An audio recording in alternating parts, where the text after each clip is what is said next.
C'est devant toi, le Dieu fidèle et véritable, que nous nous inclinons pour, Seigneur, écouter ta parole, pour recevoir ce que tu as préparé pour chacun de nous. C'est devant toi, le Dieu Tout-Puissant, qui prend soin de nous, et ce, à chaque instant de notre vie. C'est devant toi dont la parole est esprit et vie. Oui, devant toi que nous nous tenons. Seigneur, en te suppliant de nous parler, en te suppliant, Seigneur, de répandre ta vie sur chacun de nous au travers de ta parole. Merci de poser ta main sur ton serviteur et de l'assister dans cet exercice ô combien difficile et périlleux que celui de se tenir devant toi, se tenir devant ton peuple, ces brebis qui t'appartiennent et pour lesquelles, Seigneur, tu as un plan merveilleux. Se tenir devant ces brebis qui ont du prix à tes yeux pour leur parler de ta part. Cela demande beaucoup d'humilité. Cela demande, Seigneur, une dépendance entière et totale de toi. Cela dépend, Seigneur, ô Dieu, de la proximité avec ton esprit. Oui, parle par ton esprit et fais, Seigneur, du bien à ton peuple. Au nom de Jésus. Amen. Avant de prier, et plutôt avant de prêcher la parole de Dieu, j'ai à cœur de prier pour vous en particulier. Je vous prie d'incliner vos têtes dans la prière, là où les personnes concernées vont se retrouver dans ce que je veux dire.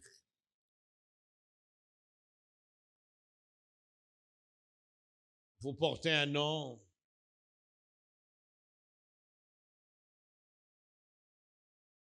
connu dans l'histoire de la République. Vous appartenez à une famille dont le père, le patriarche, a eu à exercer des fonctions importantes dans ce pays.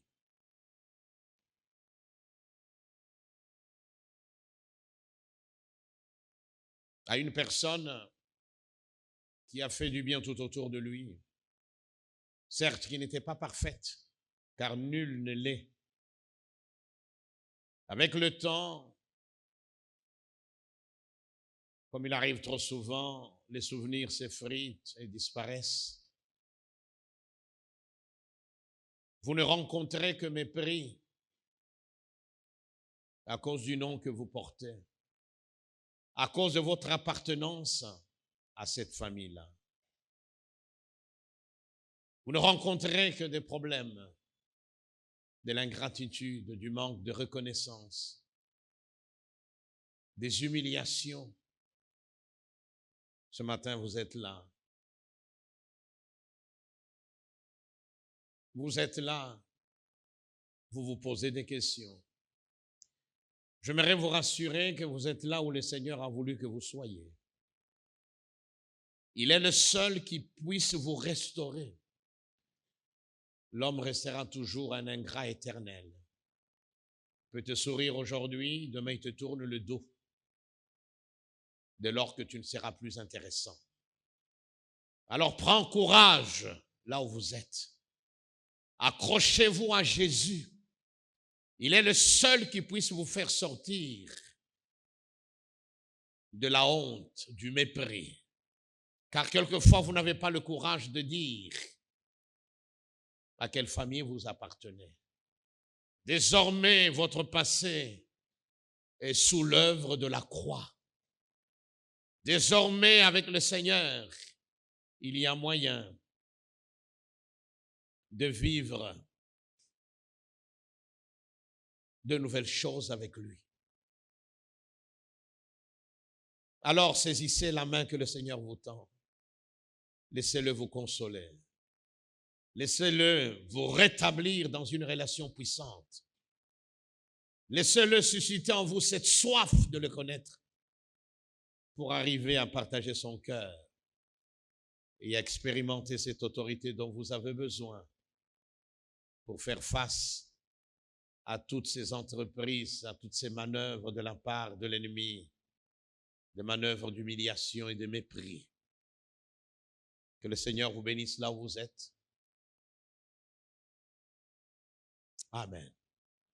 Nous allons revenir à notre thème, à savoir créer et racheter pour régner dans cette vie-ci. Oh, alléluia. En attendant de régner là-haut dans son ciel de gloire. Nous sommes appelés, mes amis, non pas, comme je l'ai dit, et je vous le répète, et je vous le répéterai encore, à subir la vie, comme c'est le cas, comme ça a été mon cas, comme c'est le cas pour beaucoup d'entre nous, à subir les décisions des uns et des autres concernant votre destinée, à être là comme quelqu'un, comme un mouton de panurge, comme une chèvre qu'on traîne, qui n'a pas de volonté, qui est attachée à une corde. Voilà, on l'entraîne partout et quelquefois on l'entraîne vers la mort et la pauvre chèvre ne le sait pas. Le Dieu à qui vous appartenez s'appelle le roi des rois, le Seigneur des seigneurs. Il vous a fait naître à la nouvelle vie. Vous avez son ADN. L'ADN divin est en vous. Alléluia. Vous appartenez à la noblesse céleste. Peu importe votre condition sociale, peu importe votre niveau intellectuel, aux yeux de Dieu, tout ça ne compte pas. Que vous ayez des galons ou pas, que vous n'ayez rien qui vous distingue dans la société, une responsabilité politique quelconque, pour Dieu, tout cela n'a aucune importance. Le plus important, c'est d'être avec lui et de laisser conduire par lui. Alléluia. Et puisque vous lui appartenez, sachez que vous avez été créé à son image, à sa ressemblance, pour régner dans la vie.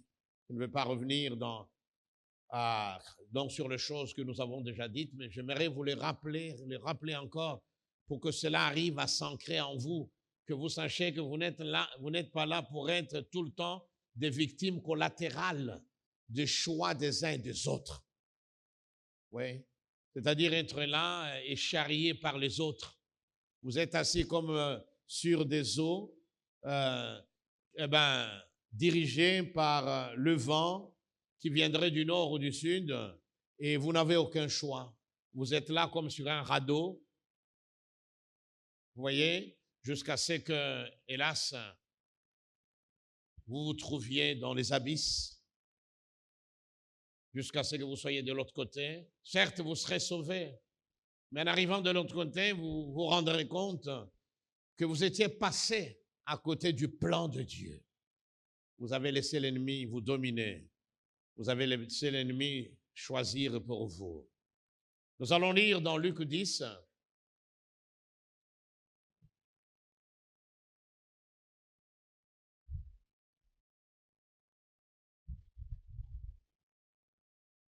D'abord le verset 1er, et puis ensuite, nous irons au verset 17. Après cela, le Seigneur, en désignant encore 70 autres disciples, et les envoya devant lui, 2 à 2, dans toute la ville et dans tout endroit où lui-même devait aller. Alléluia. Nous avons une mission. Il y a des endroits où le Seigneur veut aller. Avec les yeux de l'esprit, vous pouvez voir qu'il y a des quartiers entiers qui sont dominés par les pouvoirs des ténèbres. Quand vous passez dans les quartiers, vous sentez la misère. Vous sentez que l'atmosphère est chargée des particules spirituelles toxiques. Vous voyez, c'est le règne des bars, des maisons de prostitution, des maisons de passe. C'est l'endroit où l'escroquerie, a son petit trône. C'est l'endroit où, l'honnêteté, l'intégrité, la probité morale, on ne connaît pas. Chacun se débrouille. Chacun essaie de gagner sa vie en volant, en tuant, en arnaquant les autres, etc. Il y a des quartiers comme ça, mes amis, dont le ciel, l'atmosphère est surchargée.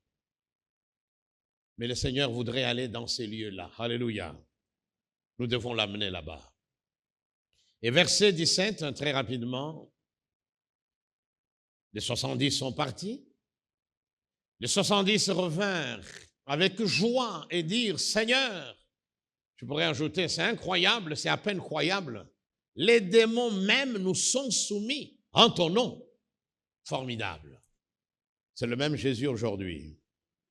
Ces gens-là n'étaient pas des gens constitués autrement, faits de la même chair que nous. Pécheurs sauvés par grâce comme vous et moi. Cependant, ils ont expérimenté de grandes choses. Et le verset 18, Jésus leur dit, je voyais Satan tomber du ciel comme un éclair. Il n'a pas pu résister au ciel. Non.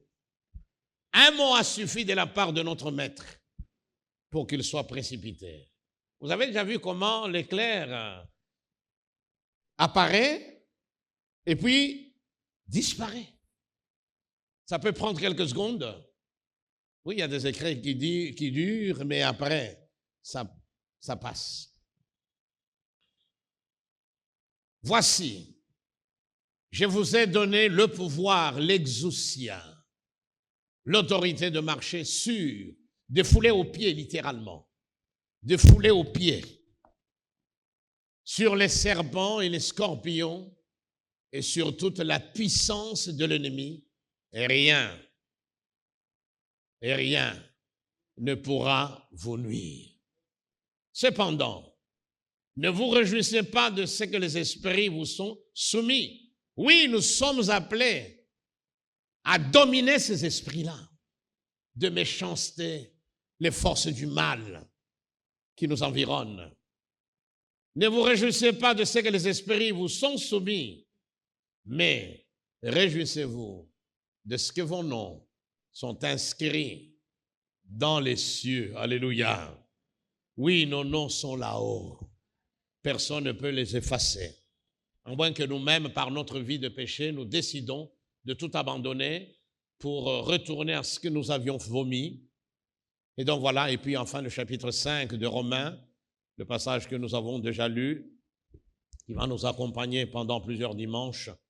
Si par la faute d'un seul, ici il s'agit d'Adam, la mort a régné par lui seul, à bien plus forte raison, ceux qui reçoivent l'abondance de la grâce et du don de la justice régneront-ils dans la vie par le seul Jésus-Christ. Alléluia. Régneront répétez avec moi, régneront dans la vie personnelle, dans la vie de couple, dans la vie familiale, dans la vie professionnelle, dans toutes les responsabilités qu'ils auront. Car l'ADN qui est en nous, eh bien, c'est l'ADN du roi des rois. Autant il règne dans tout l'univers, autant il règne là au ciel, autant il aimerait que nous expérimentions son règne ici-bas, alors que nous poursuivons notre marche avec lui. Et gloire au Seigneur. Oui, créé et racheté. Non pas pour que nous menions une vie marquée par la médiocrité. Non pas que nous menions une vie où c'est l'ennemi, sous son influence, qui dirige notre vie, mais racheté pour régner dans cette vie présente, en attendant, comme nous le savons tous, de régner là-haut dans son ciel de gloire. Et gloire à Dieu. Mes amis, chers amis,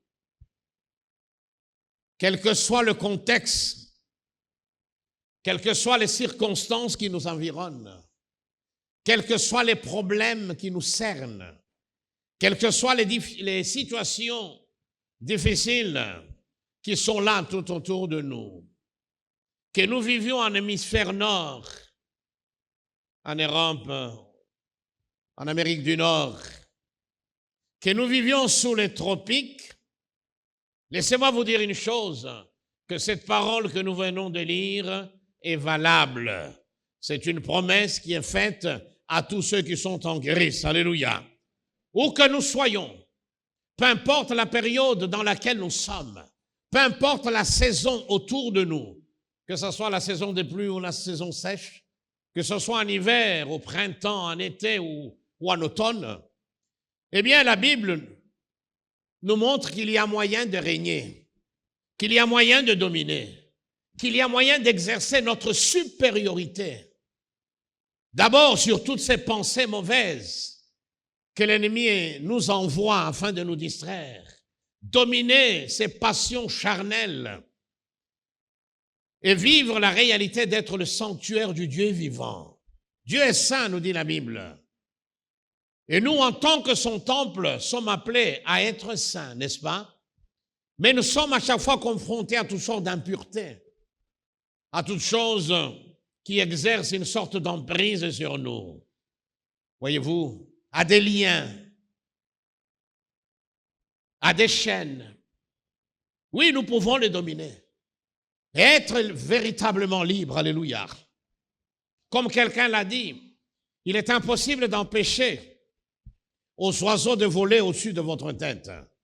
Mais vous pouvez empêcher un oiseau de nicher sur vous.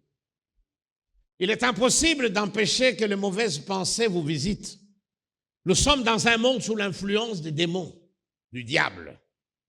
Voyez-vous, il exerce une emprise terrible. Nous-mêmes, nous sommes nés dans le péché. Il y a donc en nous cette nature pécheresse. Et c'est normal que si cette nature n'est pas subjuguée, si nous ne mourrons pas chaque jour qui passe en nous-mêmes à tous ces péchés, il n'est pas étonnant que cette nature pécheresse en nous, mes amis, eh bien, nous renvoie, agisse en nous au travers des pensées impures. Mais il y a moyen de dominer tout cela, d'exercer notre supériorité, c'est-à-dire la supériorité de l'homme intérieur, l'homme spirituel, l'homme qui est à l'image du Christ sur l'homme des chairs en nous. Il y a moyen, mes amis, il y a moyen. Avec notre Dieu, tout est possible. Nous l'avons encore chanté, n'est-ce pas? Tout est possible. Il est le Dieu tout-puissant. Il tient l'humanité et la terre tout entière dans sa main. L'univers, ce cosmos qui nous donne tous du tournis, où l'univers commence, où l'univers s'arrête, avec des milliards de galaxies, tout cela se trouve dans la main du Dieu que tu adores, du Dieu que tu sers, du Dieu tout-puissant. Et tout ce qu'il dit dans sa parole est oui et amen. Tout est vrai. Vous devez croire, c'est un préalable. Et le diable travaille à semer le doute en nous, à nous amener à relativiser les promesses de Dieu, à nous amener à ne pas croire en disant, mais enfin, c'était pour une autre époque. Oh, nous sommes aujourd'hui au XXIe siècle. Comment pouvez-vous encore croire dans ces choses-là? Voyez, ces choses, c'est passéiste. Voyez-vous, non. Tout ce que Dieu dit est vrai. Désormais, quand vous lisez la Bible, à un moment, levez-vous. Tenez la Bible. Si vous lisez Jésus est le même hier, aujourd'hui, éternellement, tenez la Bible. Adressez-vous. Vous ne voyez peut-être pas, hein, mais il y a des réalités spirituelles autour de nous. Je crois que cette parole est la vérité. Jésus est le même hier, Jésus est le même aujourd'hui, Jésus est le même demain. Nous devons confesser cela pour que cela booste notre foi.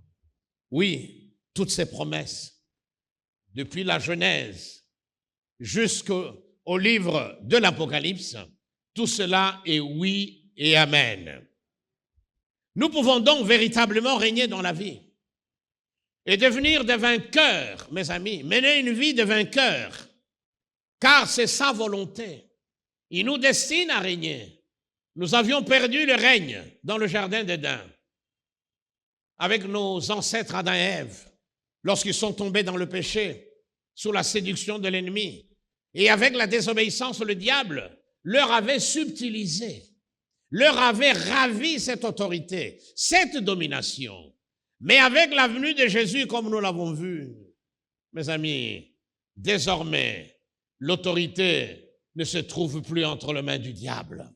Cette autorité revient au deuxième Adam, Jésus de Nazareth. Cette autorité est dans sa main, vous voyez, et il la met à notre disposition. Menez une vie de vainqueur, car c'est ce qu'il veut pour chacun de nous. C'est ce qu'il veut que nous soyons. Car nous avons tout à fait la capacité, par Jésus-Christ seul, de commander, de diriger notre univers personnel, de changer tout ce qui nous entoure. Voyez, arriver à un moment à amener le changement là où nous travaillons, où nous voyons ces hommes pervers, ces dirigeants véreux sauter et laisser la place à des gens qui craignent Dieu. Nous avons ce pouvoir, mais malheureusement, nous-mêmes, nous finissons par nous compromettre. Nous entrons dans le système. Voyez-vous?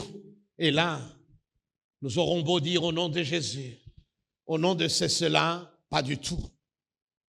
Voyez-vous? Car, et c'est ça notre message d'aujourd'hui, car nous devons savoir qu'il est important, nous devons comprendre qu'il y a des principes qui déterminent notre niveau d'autorité. Il ne s'agit pas simplement d'être en Christ, mais encore, il s'agit de connaître et de mettre en pratique ces principes qui déterminent ipso facto, mes amis, l'autorité, mais aussi qui nous donne la capacité d'exercer cette autorité, de gouverner. Nous parlerons. Quand on parle de commander, quand on parle de diriger, on parle de gouverner. Mais souvent, quand nous parlons de gouverner, nous pensons tout de suite au gouvernement civil et politique. Non, nous devons d'abord gouverner notre vie sous la conduite du Saint-Esprit.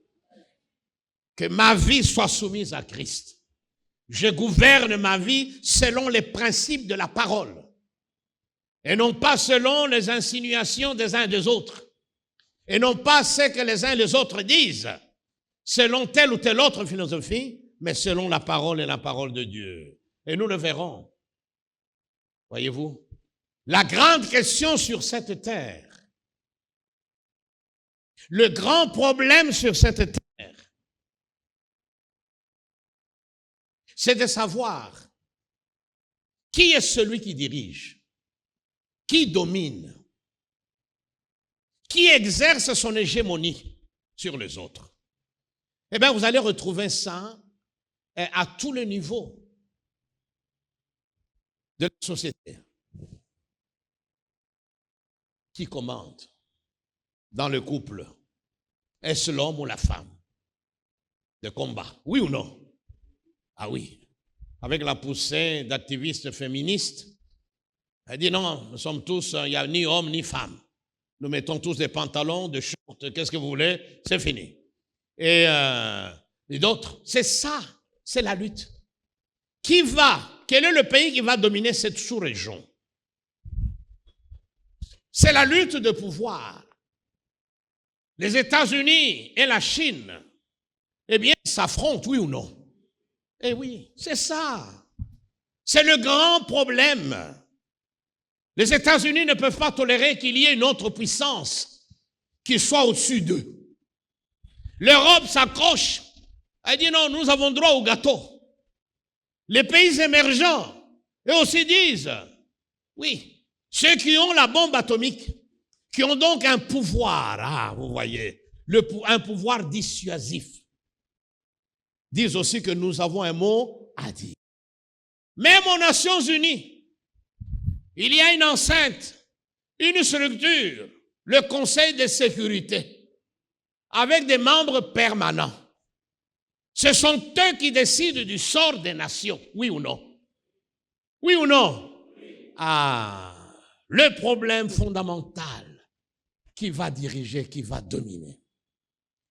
Et l'homme est pris là, entre d'un côté Dieu et son royaume de lumière, le royaume de Christ, et de l'autre côté, le royaume des ténèbres, le royaume du diable, avec ses démons, ses esprits impurs, les forces du mal.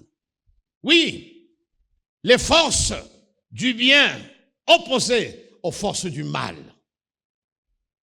Les forces de la vie opposées aux forces de la mort. Les forces de la vérité opposées aux forces du mensonge.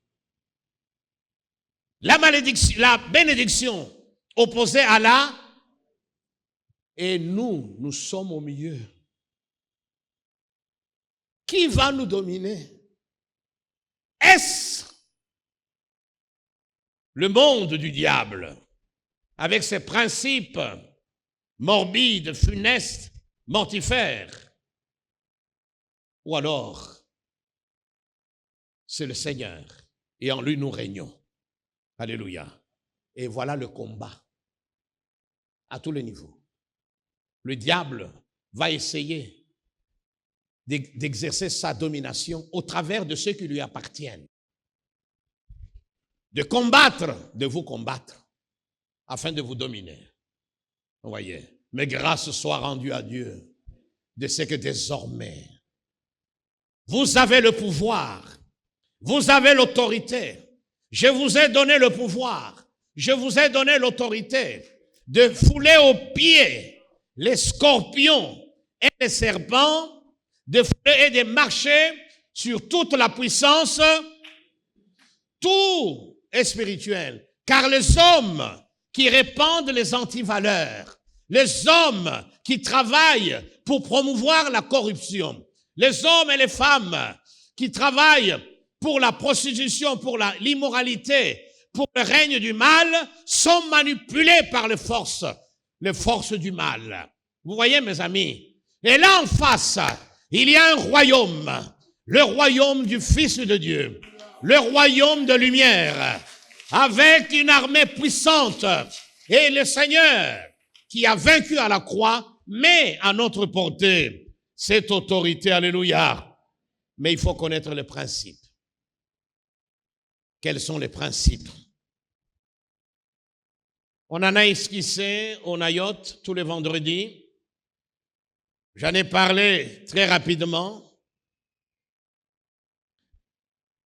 Voyez-vous, car il est important de les connaître. Pourquoi les connaître? Parce que nous avons besoin d'autorité. Tout en ayant la même grâce, le même potentiel, la même autorité de nous approcher du trône de la grâce, pour louer le Seigneur, pour adorer le Seigneur, ça, c'est à la portée de tout le monde, oui ou non? Enfin, je veux dire à la portée de tous les enfants de Dieu. Mais lorsqu'il est question de combat, lorsqu'il est question de régner véritablement, eh bien, nous n'avons pas tous la même dose en ce qui concerne l'autorité spirituelle. Font preuve d'autorité, exercent cette autorité dans leur vie, et nous verrons comment ceux qui ont compris ces principes et qui les mettent en pratique. Car nous avons besoin de l'autorité. De l'autorité dans la prière. Vous connaissez tous la place que la prière occupe dans notre place, n'est-ce pas? Nous voulons chanter véritablement pour Dieu. Nous voulons danser véritablement pour Dieu. Nous voulons le louer avec autorité. Alléluia. Pas comme des mendiants. Seigneur, c'est une petite chenille. Tu es plus qu'une chenille. Hein? Vous voyez? Quelquefois, c'est de la fausse humilité.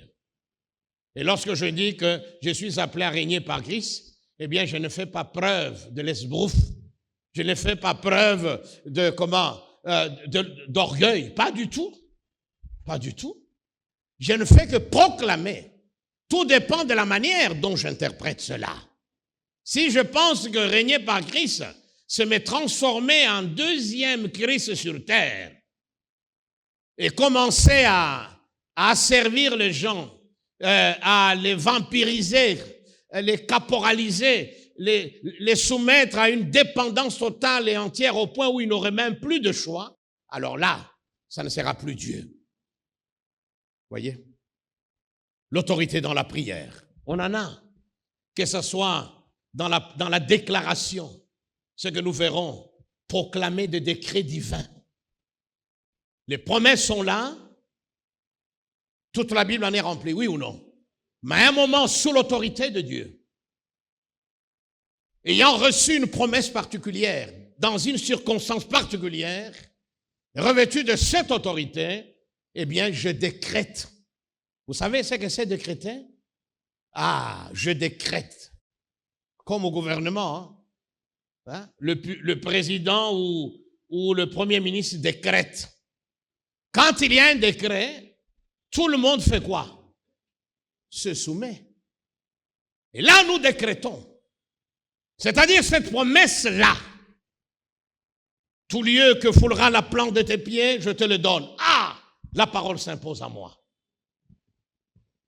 Et cette promesse devient un décret divin que j'ai maintenant. Et je dois décréter. Je dois déclarer. Alléluia. Je dois proclamer. Ce n'est pas simplement une proclamation verbale.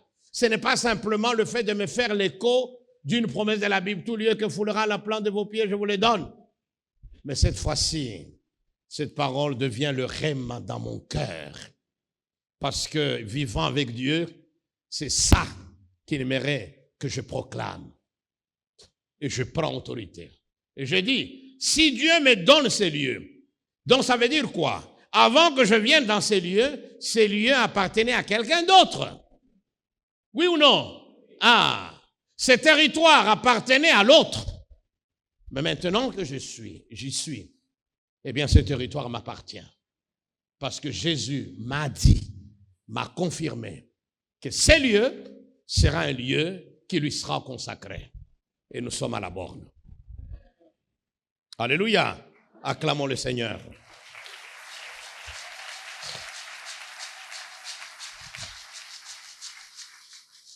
L'indispensable prière d'autorité.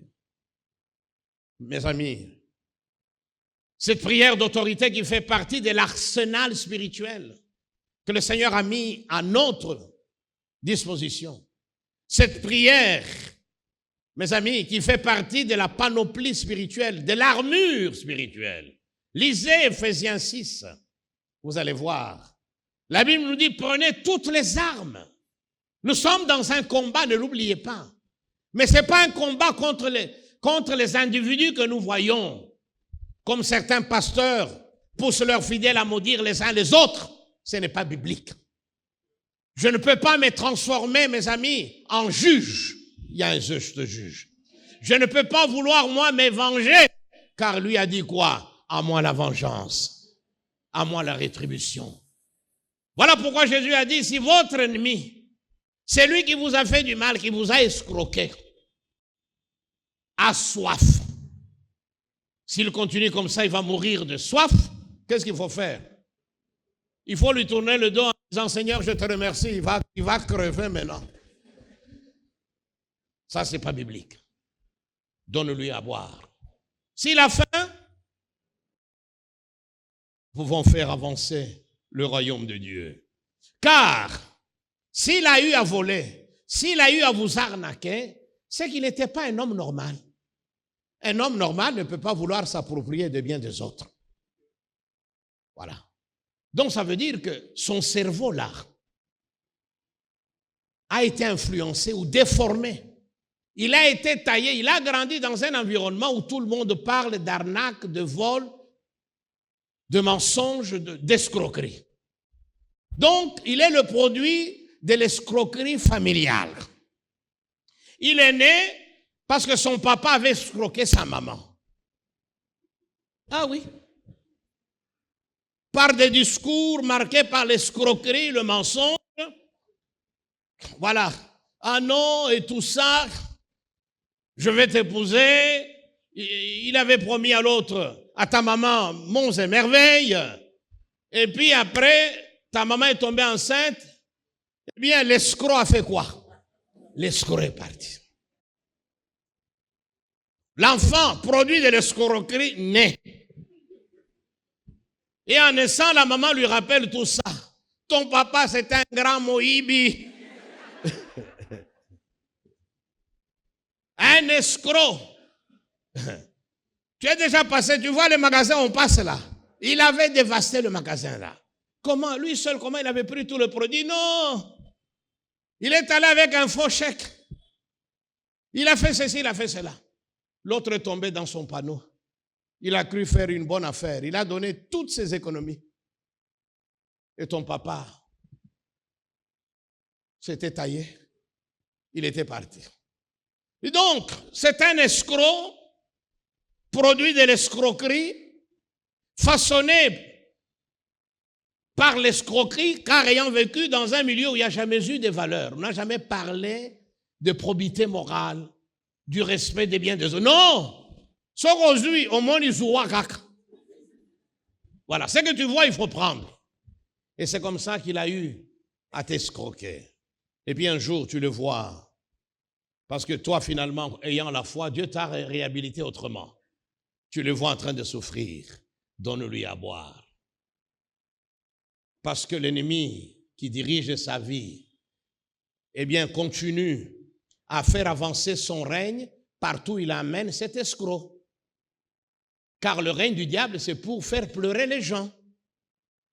Oui ou non? Alors, en lui faisant du bien, vous faites quoi? Non seulement vous faites du bien à l'escroc de naissance, mais vous faites reculer à celui qui le manipule.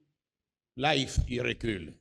Et si vous voulez le faire reculer encore davantage, prends-le, parlez-lui du Seigneur. Apporte-lui l'amour du Christ. Dis-lui que malgré ce qu'il t'avait fait, le Seigneur l'aime. Et que toi aussi tu l'aimes. Et que tu as tout oublié. Tu lui as même pardonné. Et que tu lui accordes ton pardon maintenant. Et puis tu lui amènes le Seigneur. Quand il croit en Jésus, et là, le royaume des ténèbres perd un de ses activistes, un de ses membres éminents, qui faisait des dégâts, qui permettait au diable de faire des dégâts partout. Voilà comment on peut faire reculer les ténèbres. Donc on a besoin de prières, d'autorité, alléluia, pour conquérir les territoires pour Jésus-Christ. Vous voyez? Et parmi les armes là, disais-je, étais-je en train de dire, il y a la prière par l'Esprit. Prier par l'Esprit en tout temps. Prier en tout temps par l'Esprit avec toutes sortes de prières et de suppliques. Veillez-y avec une entière persévérance. Et puis ensuite, priez pour tous les saints, etc. Cette prière-là, par l'Esprit, est une prière revêtue d'autorité. Mes amis, quand nous faisons cette prière, laissez-moi vous dire une chose. Eh bien, il y a des changements qui se font d'abord dans notre vie. Car c'est impossible d'expérimenter le jaillissement, la manifestation de la puissance de Dieu à l'extérieur sans l'avoir expérimenté au préalable vous-même. Alléluia. Donc ça vous change cette prière-là. On a parlé comme principe, relation intime avec le Seigneur, je reviendrai. C'est important. La qualité de notre relation détermine le niveau d'autorité. La qualité de notre relation avec le Seigneur. Plus nous sommes proches du Seigneur, plus, eh bien, nous développons cette capacité à exercer cette autorité, ce pouvoir. Il y a un autre principe, qui sont deux principes en un, car ils sont liés, les deux, l'un à l'autre. Ce sont des associés inséparables. C'est comme deux jumeaux siamois, collés l'un à l'autre. Vous avez déjà vu ces bébés-là. Ils ont deux têtes, mais ils sont collés. Ils ont deux jambes, mais deux têtes, deux mains, un seul tronc. Voilà, mais deux coups. Des choses comme ça. Ou alors ils sont collés l'un à l'autre. C'est ce principe-là. la parole de Dieu, la connaissance de la parole et la foi. Vous ne pouvez pas dissocier la foi de la parole de Dieu. Voyez-vous, et vous ne pouvez pas dissocier la parole de Dieu de la foi, car la foi vient de ce qu'on entend. Et ce qu'on entend vient de la parole du Christ. Alléluia. Acclamons celui qui nous a laissé sa parole. Et aujourd'hui, nous allons voir un autre principe qui est souvent ignoré, qui est souvent méconnu. Un principe fondamental qui détermine, mes amis, notre niveau d'autorité. Ce principe, si nous l'intégrons à notre vie, nous serons revêtus d'autorité. Vous savez, quand vous êtes revêtus de l'autorité de Dieu, vous pouvez vous présenter devant votre chef. Il vous regarde. Il vous dit, mais il y a quelque chose qui ne va pas. Oui, chef. Je ceci, je cela. Je dois faire ceci. Il dit, vous avez mon accord. Un chef difficile. Et pourtant, devant l'autorité de Dieu, personne ne peut résister. Nous allons le voir avec des exemples concrets. Alléluia. Oui. Le Seigneur donne l'autorité spirituelle à l'homme ou à la femme qui lui appartient et qui a la même pensée que lui, qui partage la volonté de Dieu, qui ne cherche pas à faire ce que lui veut que Dieu fasse, mais qui entre dans la pensée de Dieu. Alléluia. Qui est habité par la pensée de l'Esprit. Qui connaît Dieu, si ce n'est l'Esprit de Dieu? Alors, comment savoir que dans cette situation que je vis, où mes droits sont bafoués, comment savoir que dans cette situation de maladie, voyez, c'est telle parole de la Bible, c'est telle promesse que je dois utiliser? Comment savoir que dans cette circonstance particulière, la volonté du Seigneur est que je prenne telle ou telle autre promesse et que je la proclame et que je décrète? Comment le savoir? Comment connaître la pensée de Dieu? Eh bien, il faut être habité par la pensée du Saint-Esprit. Alléluia. Vous voyez toute l'importance, mes amis, de connaître l'Esprit de Dieu. Vous comprenez pourquoi nous avons baptisé ces 3 hangars, les nayotes, les lieux où le Saint-Esprit agit, où le courant prophétique souffle. Le courant prophétique, pas seulement dans la dimension révélationnelle, révéler des choses qui sont là cachées, ou même nous dire ce qui va arriver. Vous voyez? Mais aussi le courant prophétique, c'est-à-dire la manifestation de la puissance de Dieu. Quand Ézéchiel reçoit cette parole de la part de Dieu, il dit, prophétise sur ces ossements. Dis, ossements, vivez. Eh bien, il prophétise. Qu'est-ce qui se passe? Les ossements ont repris vie, mais ils n'avaient pas d'esprit en eux. Il dit, appelle le Saint-Esprit. Parle à l'Esprit, dit, Esprit, viens des 4 vents, entre dans ces ossements qui sont revenus à la vie. Et le Saint-Esprit agit.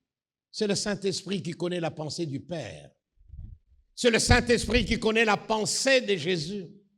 Travaillez votre intimité avec lui, alléluia.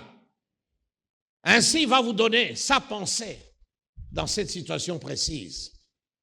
En priant, pour avoir plus d'autorité, il pourra vous dire, par rapport à cette situation, tu dois prendre 1, 2 ou 3 jours de jeûne. Voilà. Il t'a parlé, non? Il sait pourquoi. Tu accompagnes ta prière de ces 3 jours de jeûne. Et puis tu pries. Tu pries par rapport à la situation en jeûnant au bout de 3 jours, parce que tu auras obéi. Tu auras entré dans la pensée de l'Esprit. Laquelle? Prie et jeûne pendant. À ce moment-là, tu es entré dans la volonté de Dieu. Tu es allé à la rencontre du cœur de Dieu. Et quand on vit le plus près du cœur de Dieu, on peut alors comprendre ce qu'il attend de moi dans cette situation. Et lorsque j'ai compris, que j'ai reçu cette pensée, je n'ai d'autre comme choix que de décréter la victoire. Et de dire maintenant que cette porte soit ouverte. Et la porte s'ouvrira. Car il nous a donné le pouvoir de fermer, mais aussi le pouvoir d'ouvrir. Acclamons son nom.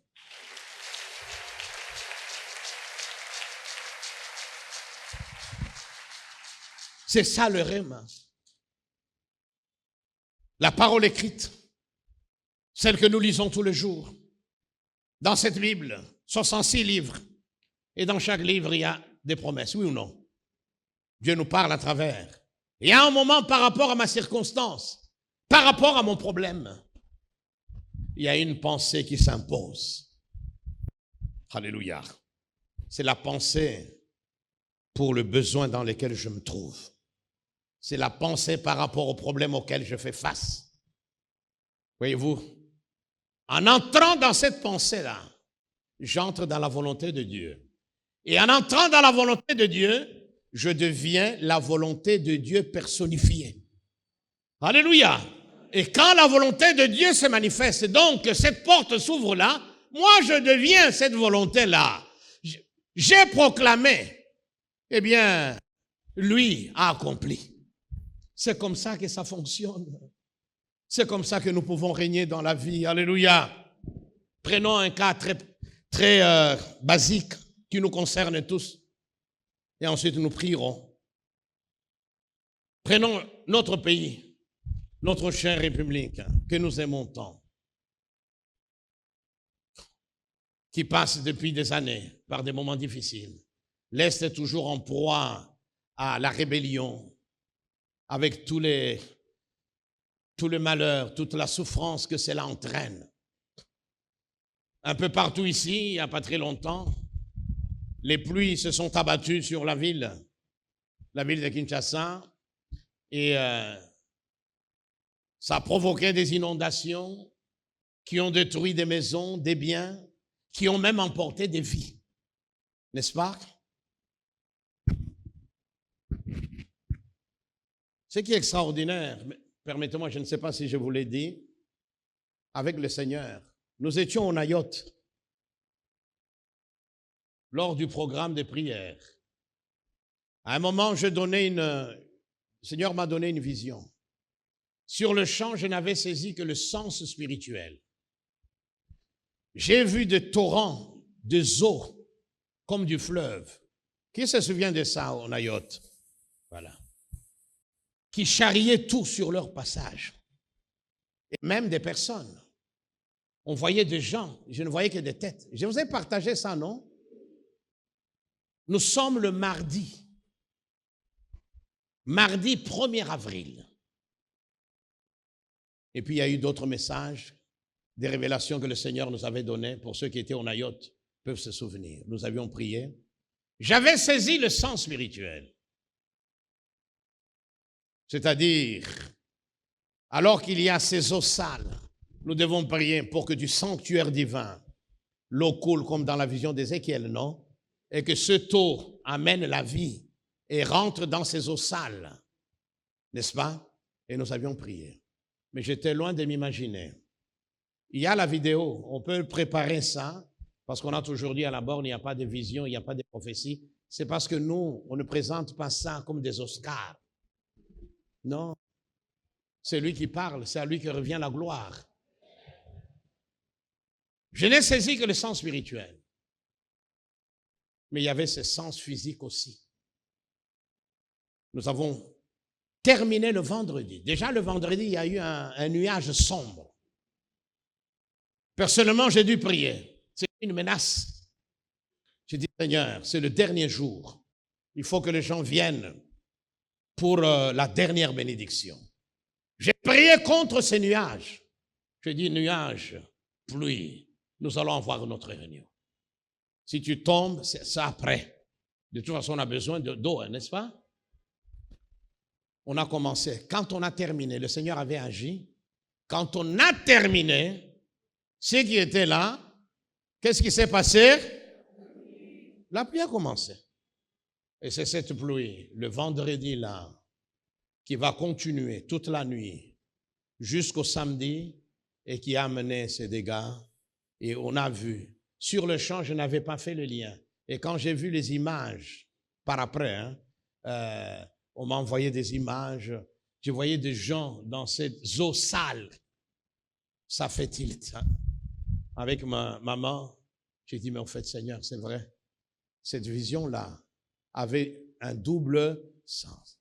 Dieu parle. Alléluia. Donc, nous prions pour les sinistrés. C'est important. Nous prions pour notre pays pour différents besoins. Et c'est un devoir pour prier. Nous avons ce devoir de prier pour ce pays. La Bible nous le demande. Et tous les chrétiens qui m'entendent des autres pays, vous avez le devoir de prier pour votre pays. Et gloire au Seigneur. Alors, quand nous disons, nous prions, concrètement, nous faisons quoi? Nous nous tournons vers le Seigneur, non? Nous nous tenons devant lui et nous lui présentons notre pays dans ses différents besoins. Seigneur, bénis les sinistrés. Seigneur, souviens-toi de Goma, de Bukavu, enfin, de tout l'Est.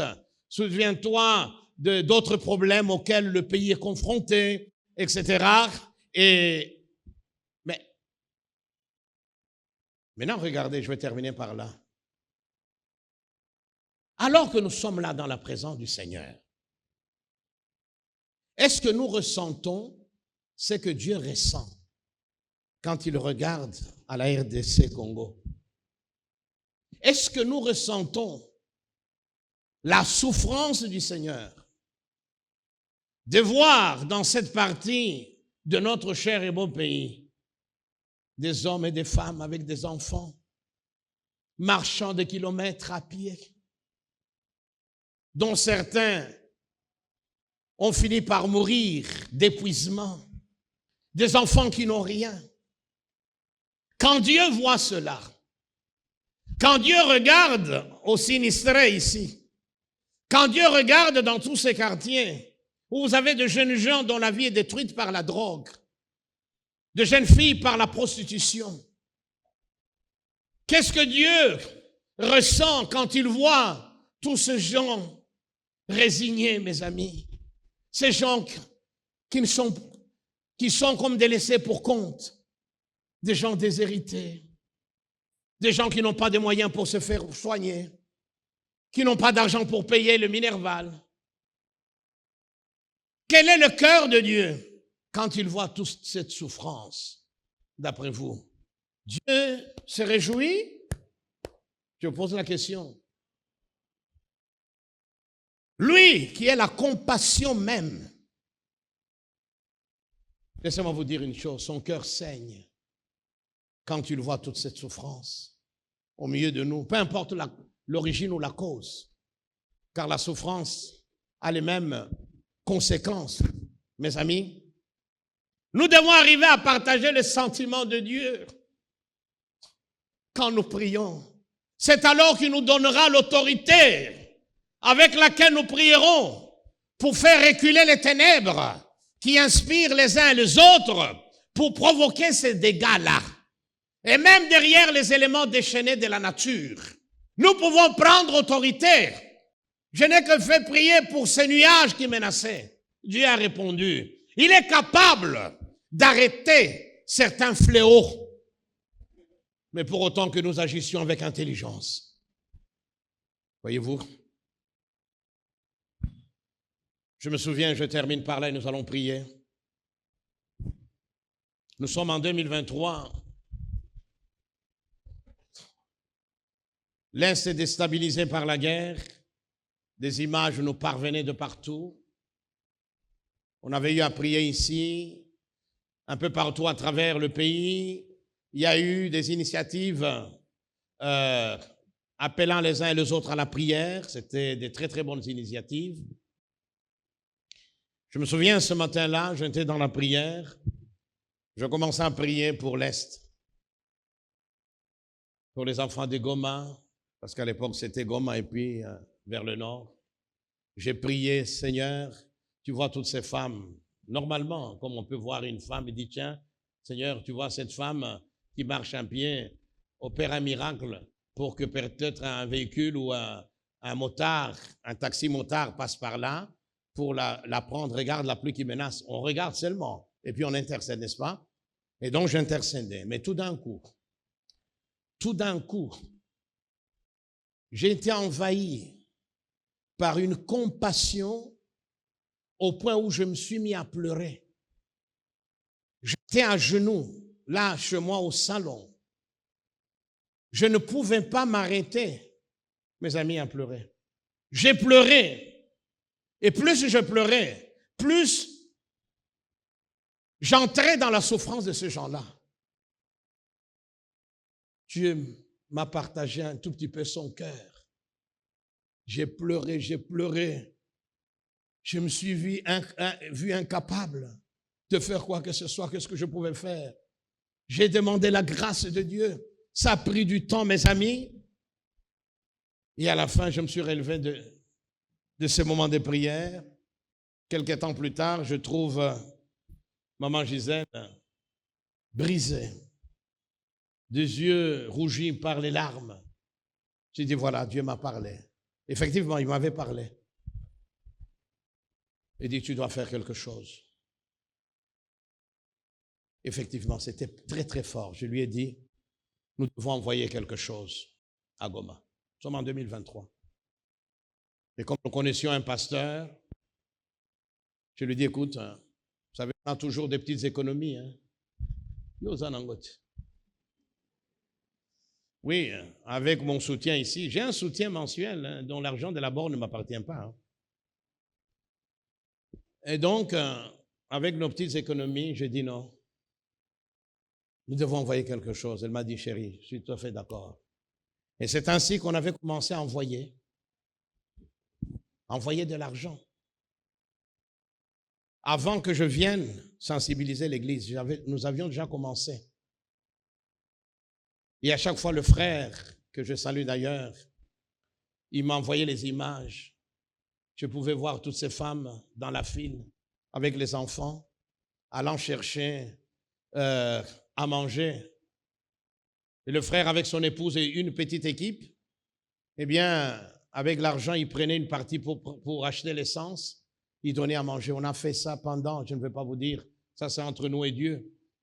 Et puis par après, je suis venu ici, je vous ai dit, nous devons envoyer l'argent à Goma. Vous vous rappelez, on avait commencé à envoyer depuis, sans claironner, sans que le monde entier sache, sans qu'on amène des caméras.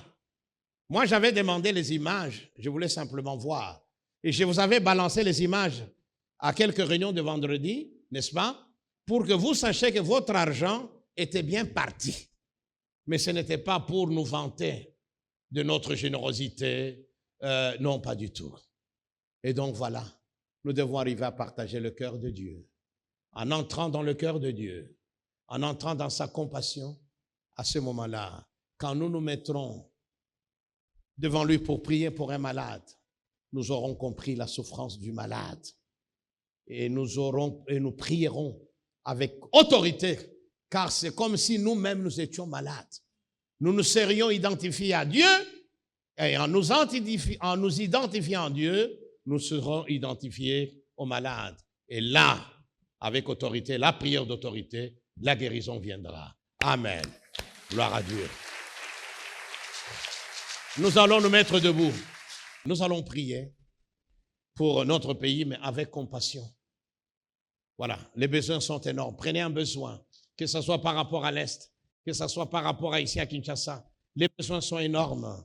Nous voulons nous déplacer facilement. Prendre la route est devenu un problème. C'est stressant. Vous voyez? Eh bien, prenons combien de gens meurent. Voyez-vous, font des crises cardiaques à cause du stress dû à la route. Il y en a qui ne sont jamais arrivés à l'hôpital, qui sont morts. Et aujourd'hui, les enfants sont restés seuls orphelins. Nous voulons voir Dieu agir. Alors prions avec compassion, tous ensemble. Alléluia.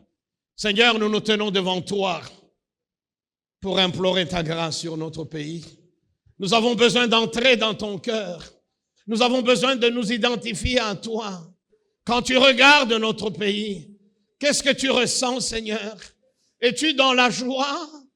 Seigneur, tu souffres de voir, oh Dieu, tous ces problèmes auxquels nous sommes confrontés, ce problème d'insécurité, ce problème de paupérisation, Seigneur. Oh, nous crions à toi, toi le Dieu qui agit. Donne-nous l'autorité pour amener le règne de la victoire, le règne de la moralité, le règne de la justice, là où il y a le péché qui ronge, dans le nom de Jésus. Merci Seigneur. Merci Jésus. Merci d'entendre ces prières. Merci Seigneur. Amen.